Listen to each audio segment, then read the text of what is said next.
Et voilà, comme tous les vendredis, notre ami José Soucy, journaliste de la salle de CMA-TV Nouvelles, bon matin, vient nous raconter les grands titres de l'actualité de la semaine. Oui.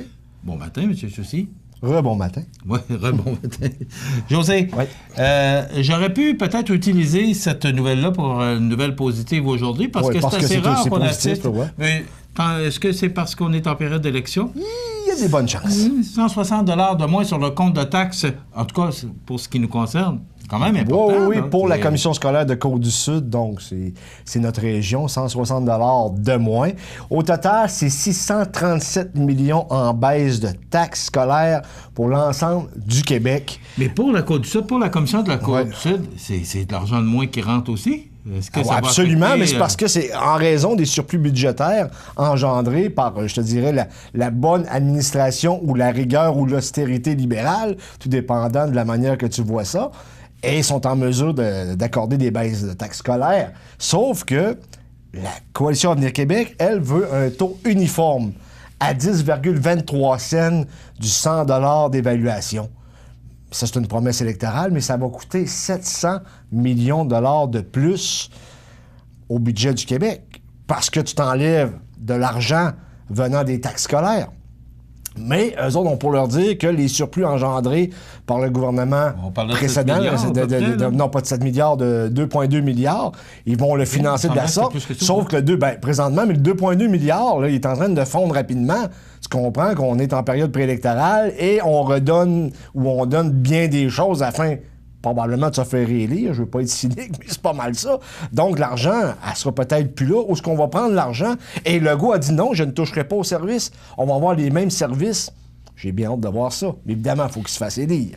On n'est pas rendu là. Ouais. On va le prendre, mais... C'est sûr qu'à un moment donné, on va passer c'est une question. On va se faire prendre à quelque part. Le temps sec fait également beaucoup de ravages chez les agriculteurs de notre région. Oui, tu sais que ça touche énormément le Lac-Saint-Jean et le Bas-Saint-Laurent. Et, évidemment, le Kamouraska, c'est dans le Bas-Saint-Laurent, mais... Pour la Chaudière-Appalaches, j'ai appelé à l'UPA. Et ce qu'on m'a dit, les MRC les plus touchés, c'est la MRC de Montmagny et celle de Lillet.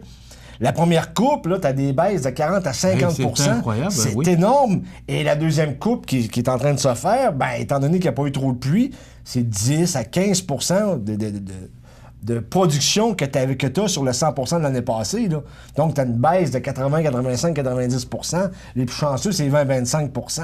Mais pareil, là, tu es obligé de l'acheter du foin ou non, d'abattre tes bêtes plus rapidement possible. D'une manière ou d'une autre, c'est une perte de revenus pour nos agriculteurs. Donc, c'est vraiment une année difficile. Et tu comprends que l'être humain étant ce qu'il est, voilà. Quand il y a des gens qui ont des absolument, on le vend 2-3 fois le prix, puis on en profite, puis on négocie, c'est l'offre et la demande. Donc, on se sacre un peu des gens qui sont dans la misère et on fait notre profit. La collecte de sang de la Caserne des pompiers de Montmagny, elle tire 220 $, c'est quand même un succès.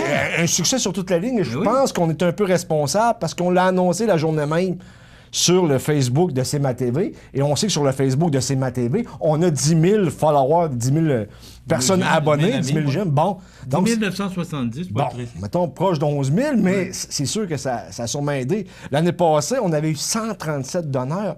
Là, on en a eu 220 et l'objectif était de 180. Donc, on a 40 donneurs supplémentaires que l'objectif visait au préalable. Félicitations aux pompiers, aux ambulanciers, aux chevaliers de colon. Je pense que c'est vraiment une belle réussite. Là. Ça nous rend fiers, les gens de Montmagny. Merci, José. Il nous reste quelques secondes pour vous parler de ce festival sportif qui a lieu à Sainte-Lucie. Ça a commencé hier avec le bingo et ça se poursuit toute la fin de semaine. Je vous incite fortement à y assister parce qu'il y a de belles activités, entre autres la démolition. Moi, j'aime bien ça. Il y a de la démolition en fin de journée aujourd'hui.